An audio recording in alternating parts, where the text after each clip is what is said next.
A paz de Cristo esteja com todos vocês que estão aqui na igreja e os amados irmãos e amigos que estão nos ouvindo. Aleluia. Nós queremos transmitir nesta noite o culto da igreja, através da igreja Plenitude do Senhor. Vamos fazer leitura bíblica no Evangelho segundo escreveu São Lucas, no capítulo 23, a partir dos versículos 39. Um dos malfeitores crucificados blasfemava contra Jesus, dizendo: Você não é o Cristo? Salve a si mesmo e a nós também. Porém o outro malfeitor o repreendeu, dizendo: Você nem ao menos teme a Deus, estando sob igual sentença? A nossa punição é justa, porque estamos recebendo o castigo que os nossos atos merecem, mas este não fez mal nenhum. E acrescentou: Jesus, lembre-se de mim quando você vier no seu reino. Jesus lhe respondeu: Em verdade lhes digo que hoje você estará comigo no paraíso. Aleluia. Senhor Deus, eterno Pai, mais uma vez comparecemos na tua santa e augusta presença, Senhor, pois queremos, ó Deus, que o Senhor fale, que não seja, Senhor, simplesmente o homem, mas que teu Espírito Santo, aquele que inspirou esta palavra, possa também falar aos nossos corações sobre a vontade de Deus, pois assim te pedimos e te agradecemos em nome de Jesus. Amém. Graças a Deus. Louvado seja o grandíssimo e santo nome de Jesus. Aleluia. Glória a Deus.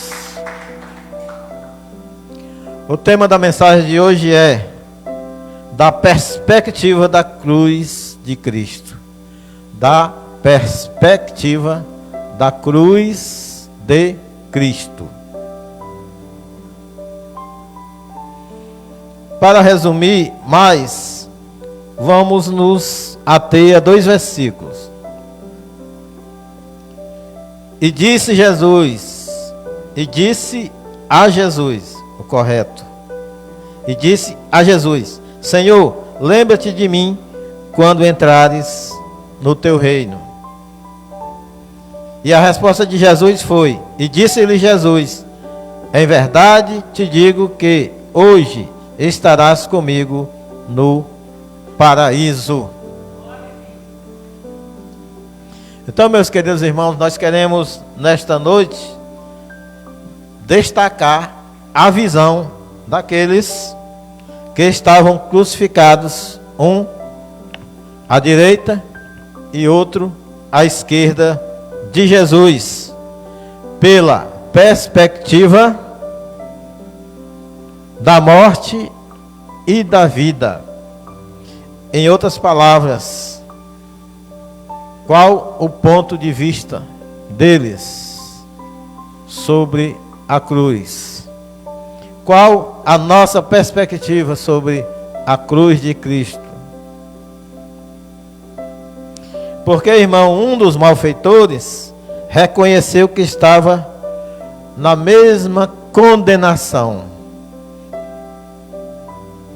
que o outro, que blasfemava, mas na perspectiva dele, no pensamento dele, na razão dele, no entendimento dele, Jesus era inocente. Jesus não merecia estar ali. Ele reconheceu essa importância e deu importância a Jesus. Então, meus queridos e amados irmãos, a morte pode ser igual para todas as pessoas, mas o destino final é que faz a diferença, né? Lá em Gênesis 2, versículo 7, e depois em Eclesiastes 12, e também versículo 7, está escrito: então o Senhor Deus formou o homem do pó da terra e soprou em suas narinas o fôlego de vida, e o homem se tornou um ser vivente. Primeiro versículo, Deus soprou o fôlego de vida. E no segundo versículo diz: o pó volte à terra de onde veio, e o espírito volte a Deus que o deu. Eclesiastes 12 e versículo 7. Na primeira explicação de Gênesis 2 e 7, o Senhor Deus foi quem formou o homem dos elementos naturais da terra, do barro, e depois ele soprou. E o homem recebeu de Deus o fôlego de vida, e não somente o fôlego de vida, mas a alma, né? O espírito, que deu vida ao corpo e que se liga, né, com o corpo. Corpo e alma se ligam. Mas no momento da morte se separa. O homem volta de forma natural a compor a terra. Mas o espírito que foi dado por Deus volta para Deus. A parte imaterial do homem volta para Deus, porque foi Ele que deu. Só nesses dois versículos prova que mesmo a morte física sendo igual para todos, o homem foi criação especial de Deus.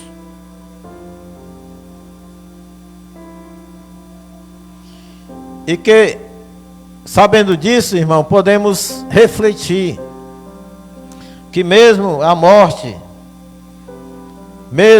física, biologicamente falando, dizem os entendidos, que o ser humano ao nascer, ele já começa a morrer. Porque as suas células vão se renovando e vamos perdendo células, né?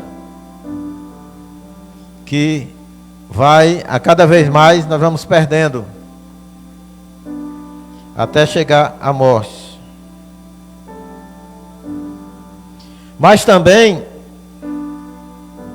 a morte espiritual, ela começa quando se rejeita a Jesus Cristo.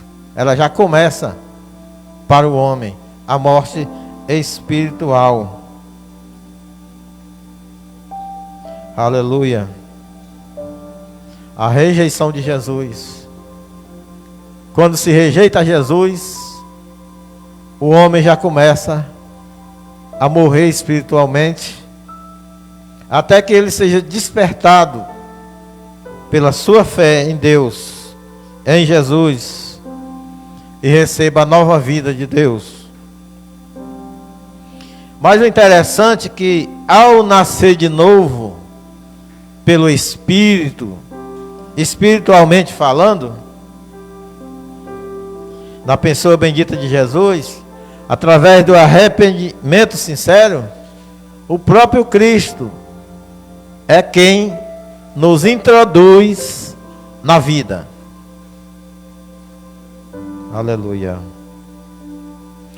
E, por outro lado, já que começamos a morrer quando nascemos, e quando nascemos de novo é o contrário, nós começamos a viver. Aleluia, que bênção, né? E ao nascer de novo, já começa a viver na perspectiva da eternidade com Jesus Cristo. Aleluia. Então, para a morte que veio com o pecado, como consequência do pecado, e que todos os homens estão destinados a morrerem, a Bíblia Sagrada nos apresenta a esperança de vida eterna, porque Deus não nos fez simplesmente para viver alguns anos sobre a terra e depois acabar em nada. O projeto de Deus para nós ultrapassa os limites da nossa compreensão, os limites humanos. Essa é a certeza da palavra de Deus, porque Jesus garantiu para uma das irmãs de Lázaro, lá em João capítulo 11, versículo 26, versículo 25 e 26, Jesus disse: então Jesus declarou: eu sou a ressurreição e a vida.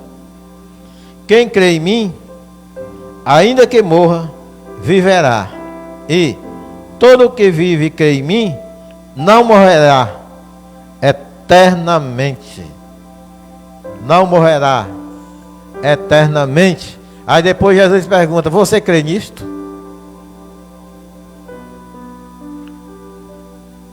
Então foi isso que Jesus disse, consolando as irmãs de Lázaro sobre isso, sobre a certeza da eternidade, sobre a certeza que a vida não se acaba para aquele que crê, mas que ela continua com Deus. Aleluia. Mas aquele homem crucificado, a qual a tradição dá um nome a eles, né? Chamam de Dimas e o outro Gestos, ou Gestas. E dizem até que o ladrão bom estava do lado direito, né? E que aquele outro, mais ou menos, estava do lado esquerdo, né?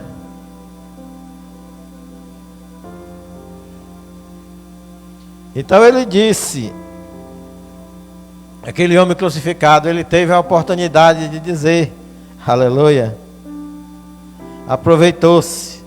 Era a única oportunidade que ele tinha na vida, né? Aleluia. Lembra-se de mim quando entrares no teu reino.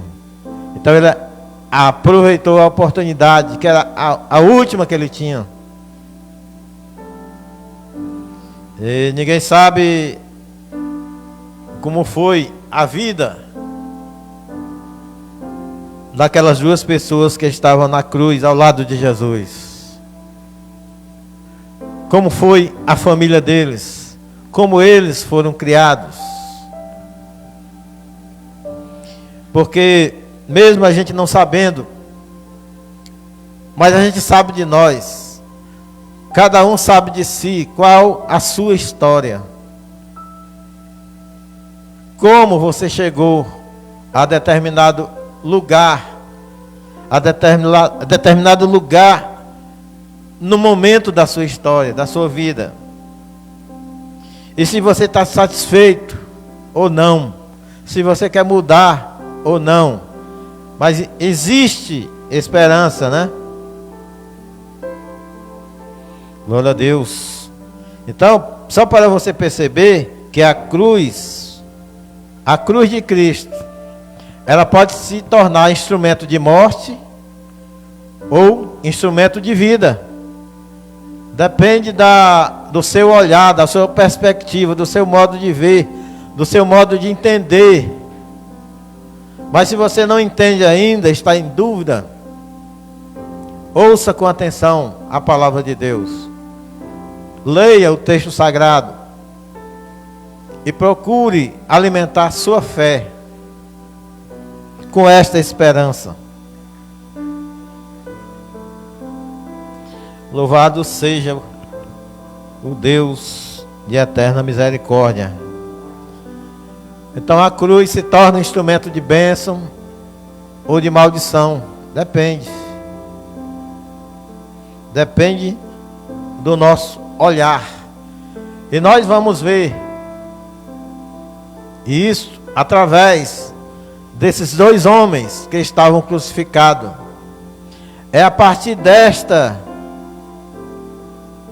deste entendimento desta palavra que a gente terá uma ideia melhor a partir da palavra de Deus. Porque diz assim: é claro que se você olhar da perspectiva da morte, se a morte está para cá, ou se você olhar da perspectiva da vida, se você olhar para o outro lado, da perspectiva da vida ou da perspectiva da morte. Então, se pelo outro lado,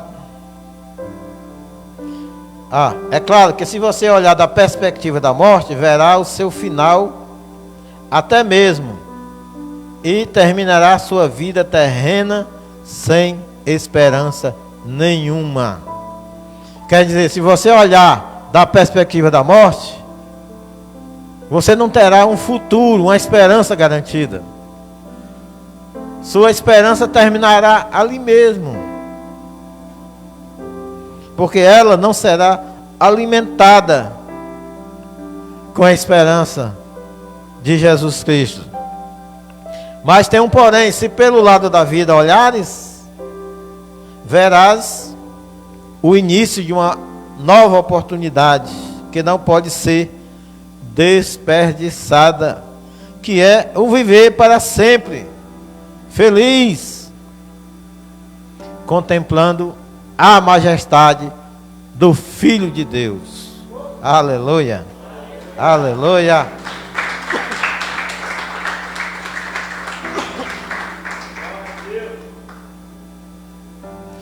Dizem que vida que termina é vida que segue, né? Mas seguir a Jesus já traz os seus próprios problemas de sofrimento. Meus irmãos sabem por quê. Mas esses sofrimentos terminarão um dia com a morte. Mas por outro lado, se iniciará com a vida eterna. E esta vida eterna será sem sofrimento. Então, é Deus que cuida de cada um de nós neste mundo. Mas temos que passar pelo sofrimento, porque Jesus passou pelo sofrimento, e aqueles que seguiram a Jesus passaram por sofrimentos. E que os sofrimentos eles só vêm melhorar a nossa fé, a nossa perspectiva. Esse sofrimento de seguir a Jesus só vem nos edificar, nos fazer crescer, melhorar o nosso comportamento. Aleluia. Então a morte daqueles que seguem a Jesus, daqueles que olham pela perspectiva da cruz de Cristo com esperança, é vantajosa.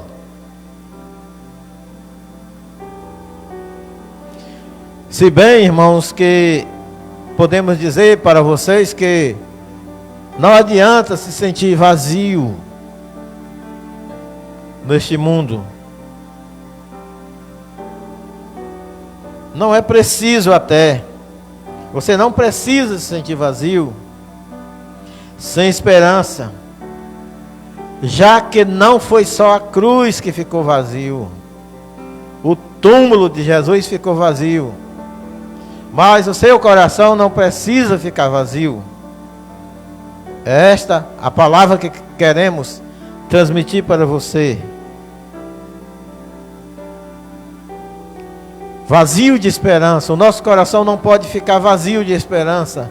Ele tem que ser ocupado para que tenha sentido a obra de Deus em nossas vidas. Se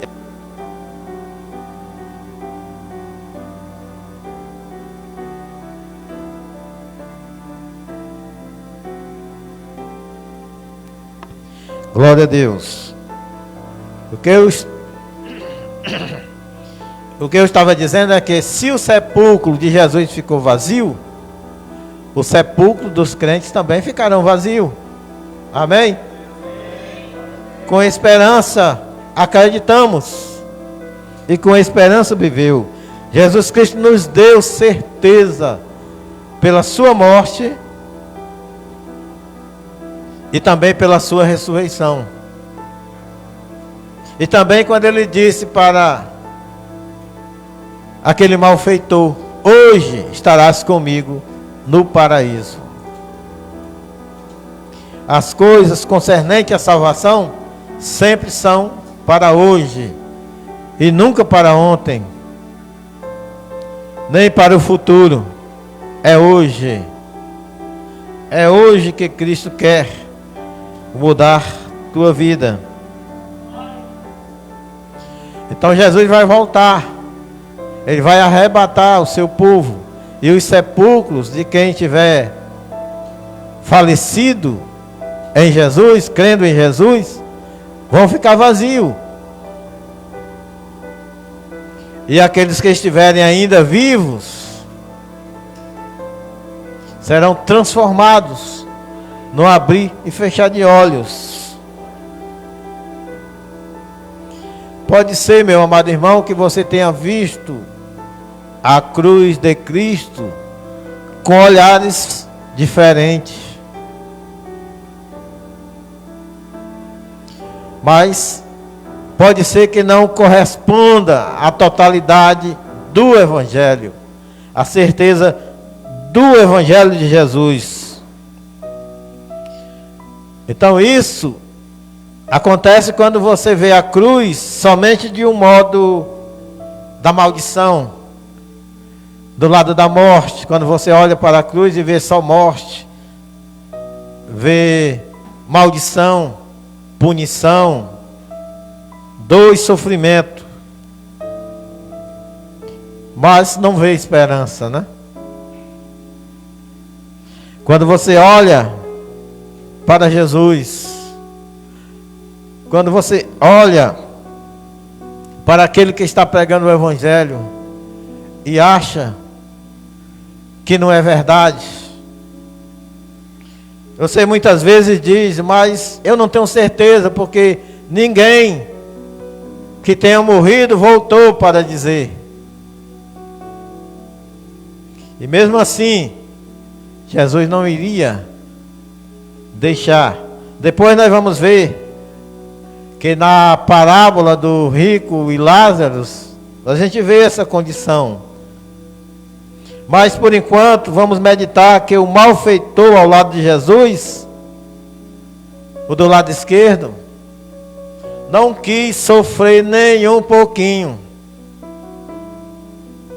por Jesus. Ele já estava sofrendo, mas ele não quis sofrer por Jesus. O que é que ele queria? Ele só queria mesmo era descer da cruz. O descer da cruz significaria um retrocesso e não a esperança, não a salvação, porque ele iria voltar ao passado de sua vida, ao passado vergonhoso de sua vida. Mas reparem que o outro que estava do outro lado teve tempo suficiente. Ele teve sua vida suficiente para poder estar ao lado de Jesus na cruz, para poder se expressar diante de Jesus, para poder reconhecer agora que Jesus era inocente, que ele era pecador e que ele estava ali por causa dos seus feitos, e que ele estava ali, era justo que ele estivesse ali na cruz, mas Jesus nenhum mal fez. Jesus estava ali por causa dos nossos pecados.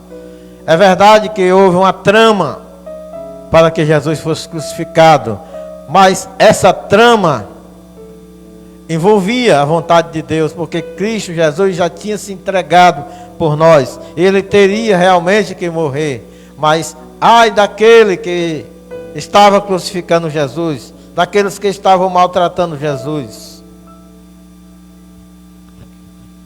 Mas veja bem, muita gente se angustia porque está envelhecendo, mas mesmo assim existe tanta coisa boa, saudável que se pode fazer na velhice, né? E ainda mais com Jesus na vida. A maioria das pessoas que aceitam Jesus, mesmo em velhice, elas se sentem melhor do que muitas pessoas novas estão se sentindo no mundo, acabadas, doentes, sem esperança, sem objetivo na vida, sofrendo, envelhecendo antes do tempo. Enquanto nós, mesmo perdendo células, estamos renovando as nossas células espirituais. Aleluia. Isso é que importa. Aleluia. Aleluia. Ser renovado por Deus, nos tornando um novo homem pela cruz de Cristo.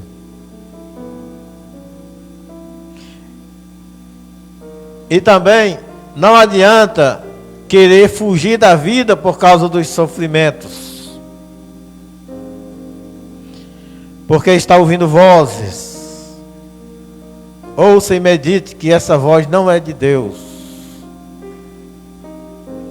Vozes que nos levam a pecar, vozes que levam a pessoa a fazer coisas erradas, coisas que não agradam a Deus, coisas que ferem o homem, o próximo. São coisas que não vêm de Deus, são coisas diabólicas.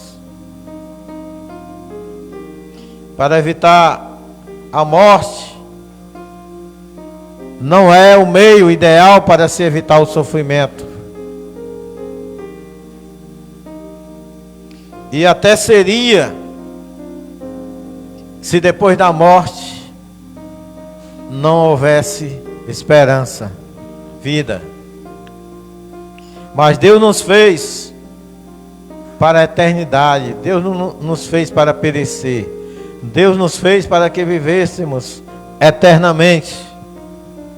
Então aquilo que Deus colocou e que o pecado tirou, Deus quer colocar novamente, nos dando abundância de vida. E antecipar a morte não é o alívio requerido. Ore a esse respeito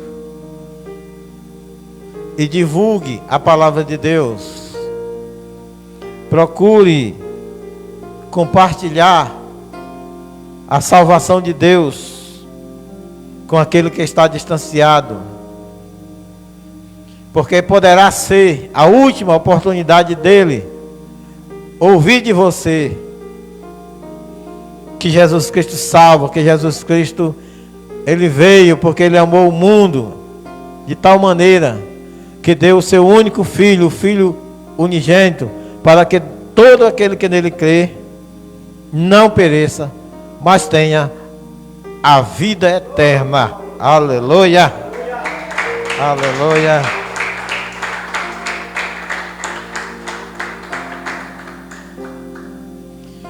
Em todo caso, meus queridos irmãos, a Bíblia está repleta de palavras consoladoras para a nossa vida presente e também para a nossa vida futura. Como as que Paulo escreveu lá em 2 Coríntios 5, 3 e 4, onde ele nos dá a entender que a vida, ou seja, que a morte, a nossa vida será absolvida, a nossa vida de morte será absolvida pela vida. Então a vida é quem vai dominar, a vida é quem vai nos livrar, a vida é quem vai nos deixar não mais morrer. Então Paulo nos dá essa certeza, porque é o Espírito Santo de Deus que revela a sua palavra. E isso vai acontecer de forma definitiva quando da ressurreição dos mortos, no mesmo momento da vinda de Jesus, acontecerá esse grande e glorioso milagre, o da transformação. E é o que nós devemos fazer nesse momento. A palavra de Deus nos recomenda olhar firmemente para Jesus, o autor e consumador da fé, o qual, em troca da alegria que lhe estava proposta, suportou a cruz, sem se importar com a vergonha. E agora está sentado à direita do trono de Deus. Aleluia.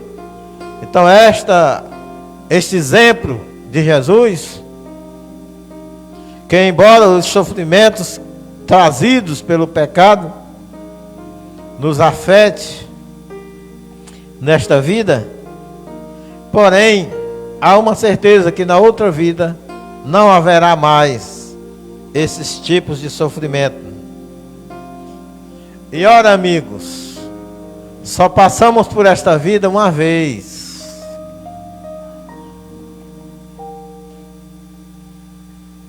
Não vamos desperdiçar a nossa vida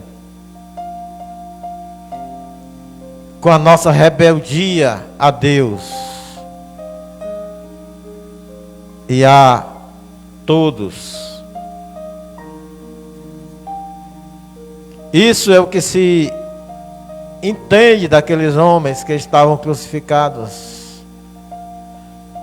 Talvez por causa da rebeldia. Talvez porque não se dava bem em família. Também porque não aceitavam a escravidão que era imposta pelo governo romano. E ninguém fazia nada. Poucas pessoas queriam fazer as coisas por conta própria. E Jesus não veio para Israel, para que Israel fosse libertado do poder romano. Jesus veio para salvar vidas, preparar vidas para o reino de Deus. E a primeira coisa que Deus queria era libertar o homem dos seus pecados. Porque se o homem não se liberta dos seus pecados, ele não serve para outra vida. Não adianta formar uma comunidade em qualquer parte isolada se o homem não se liberta dos seus pecados. Então, as mesmas mazelas vão retornar com o passar do tempo. As mesmas brigas, intrigas e mortes, e sofrimentos, ambição, tudo retorna. Então Deus, em Jesus, quis que o homem seja liberto, para pertencer ao reino de Deus, para uma nova jornada de vida. Alguns aqui na terra e outros no céu. Porque mais cedo ou mais tarde, a nossa última oportunidade chegará. Mas talvez não seja assim como aquele homem que estava na cruz ao lado de Jesus, que estava consciente e pôde discernir que ali era a última oportunidade que ele tinha. E ele voltou-se para Jesus.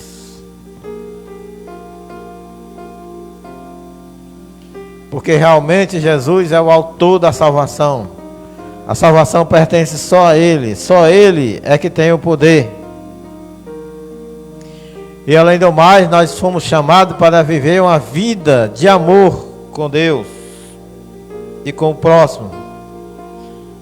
Porque Jesus disse lá no seu Evangelho, em Mateus 22, 37 a 39, falando sobre o mandamento de Deus. Jesus respondeu: amem o Senhor seu Deus de todo o seu coração, de toda a sua alma e de todo o seu coração, do seu entendimento, de toda a sua alma e de todo o seu entendimento. Você deve adorar a Deus, amar a Deus. E Jesus disse que este é o grande e o primeiro mandamento, e o outro semelhante é o segundo. Semelhante a este é: ame a seu próximo como você ama a si mesmo. Temos aqui 3 implicações: o de amar a Deus, amar o próximo e amar a si mesmo. Mas tudo começa com o amar a si mesmo. Como podemos amar a nós mesmos sem correr o risco de cometer idolatria, sem cometer o erro do egoísmo, sem nos deixar levar pelo egoísmo de amar a nós mesmos e rejeitar os outros? Mas de um modo simples, só podemos amar os outros e a Deus se nos amarmos a nós mesmos, se valorizarmos a vida que Deus nos deu e compartilhar da nossa alegria com as demais pessoas. Desta forma estaremos amando a Deus sobre todas as coisas e ao próximo como a nós mesmos. Contudo, o que foi exposto sob a perspectiva da cruz de Cristo, o seu coração nunca mais ficará vazio de esperança se você olhar para Jesus e reconhecer que é pecador e arrependido, crer na promessa de Deus. Você terá também à sua disposição o paraíso de Deus. Esse paraíso de Deus é no céu. O paraíso que Jesus promete é semelhante, na terra era semelhante ao paraíso, aquele jardim muito bonito que os reis da terra tinham antigamente. Muitos ainda o têm hoje. Aquele lugar muito bonito, cheio de árvores, refrigerado pelas nascentes, pela água corrente. E só quem podia participar daquele jardim era o rei e sua família, praticamente. E Jesus está prometendo um jardim, um paraíso que é no céu. Muitos prometem um paraíso aqui na terra, E outros pode até ser que queiram vender alguma coisa no céu. Mas tudo que é de Deus não se precisa comprar, porque Jesus já pagou o preço. Se tiver de pagar alguma coisa, é o nosso próprio sofrimento, por amor a Deus.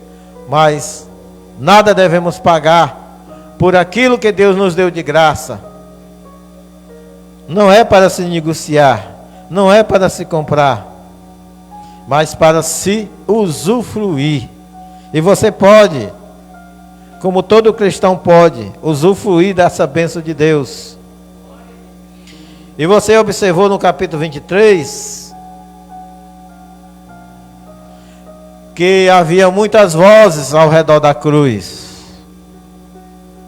Eram autoridades, os soldados, as pessoas que passavam balançando a cabeça negativamente, blasfemavam de Jesus. Diziam: ele não disse que é Deus, ele não disse que é rei, por que ele não desce da cruz? Para que nós acreditamos nele. Mas aquele malfeitor, ele resolveu acreditar em Jesus, Jesus estando na cruz, em pior sofrimento, em momento de morte. O que se deveria esperar de uma pessoa que está morrendo? Que garantias teríamos num rei que está morrendo? Mas Jesus não estava morrendo como morrem as pessoas. Jesus estava morrendo para nos salvar. E porque Ele iria ressuscitar, nos dando essa certeza do grande amor de Deus. Então aquele homem que foi salvo, que apelou para Jesus, ele não deu ouvido às vozes contrárias. É claro que aos lados de Jesus também estavam Maria, as mulheres e alguns conhecidos de Jesus, que não arredaram o pé, que assistiram, que viram a crucificação, que choraram. Mas mesmo antes, Jesus já tinha consolado aquelas mulheres. Não choreis por mim, chorei pelos vossos filhos. Chorais pelos vossos filhos. Porque Jesus sabia que viria uma grande tribulação depois daqueles dias. Uns 40 anos depois, houve uma grande tribulação, grande sofrimento para as mulheres grávidas da época, que perderam seus filhos. Houve um momento de grande tristeza. E antes de Jesus morrer, já tinha se comunicado com Maria e com João, que estava lá. Apesar de as mulheres estarem a uma certa distância da cruz, mas deu para Jesus se comunicar com ela. Mas fora isso, as pessoas foram para assistir um espetáculo. E esse espetáculo foi diferente. Imagine só, Jesus ficou de 9 horas da manhã às 3 horas da tarde, naquela cruz em sofrimento.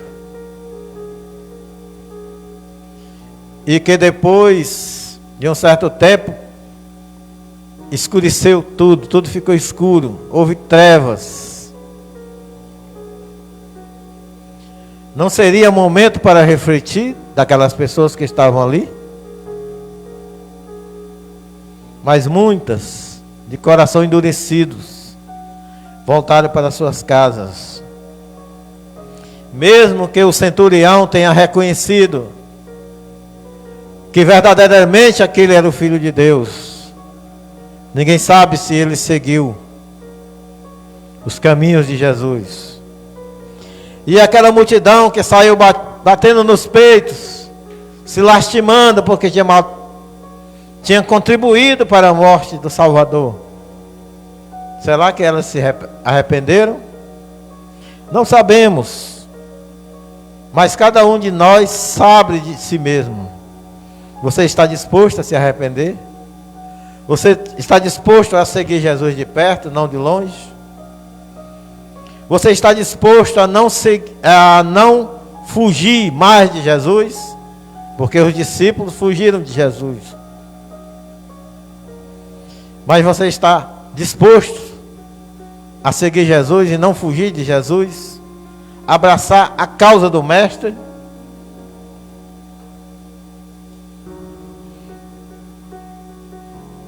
Então aquele malfeitor não deu ouvidos às vozes contrárias. Vamos ler mais uma referência bíblica que se encontra em Lucas 16, 22 e 23, que faz parte da parábola do rico e Lázaro.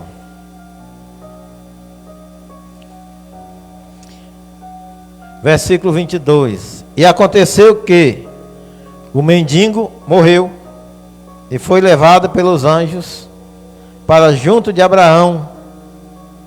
Morreu também o rico e foi sepultado. No inferno, estando em tormentos, o rico levantou os olhos e viu ao longe Abraão e Lázaro junto dele. Então temos algumas coisas que nós podemos aprender aqui. É que existe um lugar de descanso para os que morreram em Cristo. E que lá eles estão conscientes. Embora muita gente pense o contrário, que estão dormindo. Mas a Bíblia dá o entender que eles estão conscientes. Porque Jesus falou outra vez que eu não sou Deus de morto. Eu sou Deus de Abraão, de Isaac e de Jacó. Não sou Deus de mortos. Porque Abraão, Isaac e Jacó estão vivos. Estão conscientes. Estão também no paraíso, aguardando a volta de Jesus. Este lugar de descanso é chamado de paraíso ou seio de Abraão. É um lugar de delícias, né? E escute bem, quem estiver no paraíso estará livre da morte. A morte não terá mais poder sobre essa pessoa. A segunda morte, que é a morte espiritual, que é a morte mais complicada que tem, é a morte que não tem mais retorno. A segunda lição, que é só quem pode nos dar o ingresso para entrar no paraíso celestial, é Jesus. Então você receberá de Jesus a garantia, que é a sua palavra, a palavra de salvação. Mas você precisa também se arrepender, confessar Jesus como seu único e suficiente Salvador. Outra coisa que devemos aprender: no entendimento do texto bíblico, há dois lugares diferentes como destino das almas dos que morrem. Um deles é um lugar de delícias ou refrigério, e o outro é lugar de tormento. O rico estava no lugar de tormento, não porque era rico. Lázaro estava no paraíso, não porque era pobre, mas porque creu na salvação de Jesus. O rico, que era teimoso, que era perverso, continuou nos seus caminhos. E ele tinha 5 irmãos, que ele não queria que eles fossem para lá. E ele pediu ao pai Abraão que Lázaro fosse até lá. Isso aqui responde muita gente que diz: ah, eu não acredito não, porque ninguém que morreu veio de lá para dizer que é verdade. Então Deus não permite que ninguém que morreu venha para a terra pregar a palavra, porque a palavra é para a igreja pregar, é para os crentes pregar a palavra de Deus. E Jesus disse na parábola: lá tem Moisés e os profetas, que ouçam, que escute a palavra de Deus. Se mandar alguém que morreu, todos vão correrem com medo. Saiba que o paraíso é para aqueles que confiam suas almas aos cuidados de Jesus.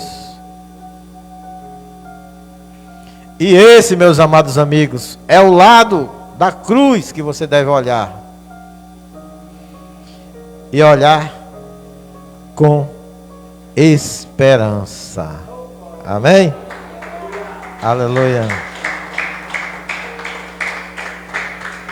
Aleluia. Que você medite, meu amado amigo, da perspectiva da cruz de Cristo.